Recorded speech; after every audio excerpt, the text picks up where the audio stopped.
महाभारत में कर्ण का एक ऐसा पराक्रमी पुत्र जिसे हराने के लिए अर्जुन को भी छल करना पड़ा था। जी हाँ दोस्तों, नमस्कार। मैं हूँ कार्तिक ठाकुर। आप देख रहे हैं कार्तिक ऑफिशियल 4K। दोस्तों, आज की इस वीडियो में मैं आपको बताऊंगा कि कर्ण के पराक्रमी पुत्र वृषसेन ने, जिसको हराने के लिए अर्जुन को भी छल करना पड़ा था, एक ऐसा योद्धा जिसे इतिहास के पन्नों में दबा दिया गया, एक ऐसा योद्धा जिसने पांडव सेना में विद्यता मचा दिया था, जिसे हराने के लिए कौरव और पांडव को एक दूसरे का साथ देना पड़ा था। उसे अकेले ने ही हरा दिया था। उसने अपने बाणों से भीम को इस तरह घायल किया था कि उसका वध करने के लिए भीम को अर्जुन की शरण में जाना पड़ा। हम बात कर रहे हैं कर्ण के पुत्र वृषसेन की। महारथी कर्ण को कौन नहीं जानता। इनमें इतना पराक्रम था कि उन्हें देवता भी परास्त नहीं कर सकते थे। कर्ण की तरह कर्ण के पुत्र वृषसेन की महापराक्रमी थे, लेकिन इस महान योद्धा को, वीरता को टीवी सीरियल में नहीं दिखाया जाता है। इसीलिए आज के इस वीडियो में मैं कार्तिक ठाकुर आपको मेरे इस चैनल के माध्यम से वीर योद्धा वृषसेन की पराक्रम के बारे में बताऊंगा। वृषसेन कर्ण के श्रेष्ठ पुत्र थे। अपने पिता कर्ण के साथ कुरुक्षेत्र के 11वें दिन वो युद्ध करने उतरे थे। बिना किसी के सहारे उन्होंने पांडव पक्ष के सारे योद्धाओं का सामना किया। युद्ध शुरू होने से पहले जब पितामह भीष्म योद्धाओं की सूची बता रहे थे, तो उन्होंने वृषसेन को एक महारथी योद्धा कहा था।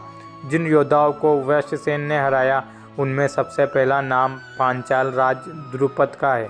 जी हाँ दोस्तों, जिन्हें वृषसेन ने बाणों से घायल करके रणभूमि से भगाने पर मजबूर कर दिया था। आपको बता दूं, ये वही द्रुपद है जिन्हें कौरवों और पांडव एक साथ मिलकर हरा पाए थे, पर वृषसेन ने बहुत ही आसानी से द्रुपद को हरा दिया था। इसके बाद वो अपनी शक्ति से पांडव और सोमक योद्धाओं का विनाश करने लगे। इतना ही नहीं, कुरुक्षेत्र युद्ध में वृषसेन में द्रौपदी के 5 पुत्र, जिन्हें उप पांडव भी कहा जाता था, उन्हें भी हराया था। वृषसेन इतना पराक्रमी थे कि उन्हें हराने की शक्ति पांडव पक्ष के बहुत कम योद्धाओं में थी। इस बात का प्रमाण वृषसेन का वध है। बहुत लोग कहते हैं कर्ण के शक्तिशाली पुत्र को मारने के लिए महाधनुर्धर अर्जुन को छल का सहारा लेना पड़ा था, लेकिन बहुत लोगों का मानना है कि उनका वध एकदम नियम अनुसार हुआ था।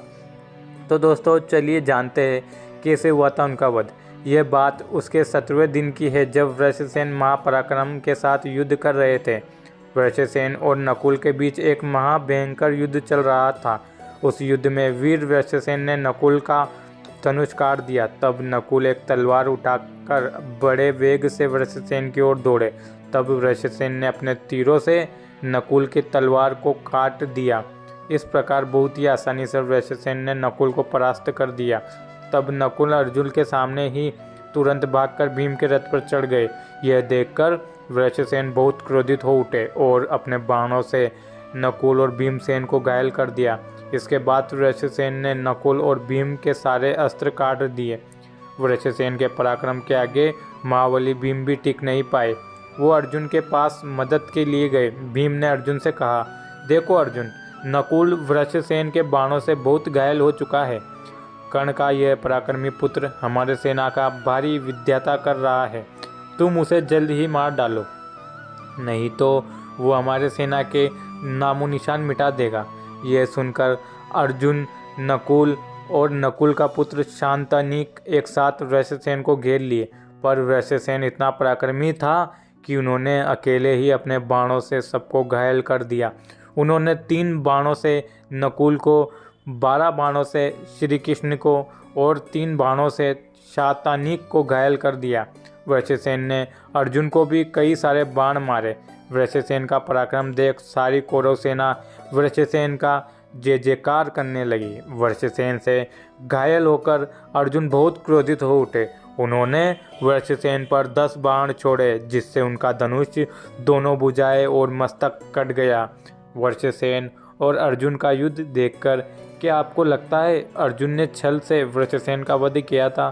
तो दोस्तों, एक प्यारी सी कमेंट में हमें ज़रूर बताइएगा। अगर आप हमारे वीडियो पे या फिर हमारे चैनल पे नए हैं तो चैनल को ज़रूर सब्सक्राइब करिए। धन्यवाद।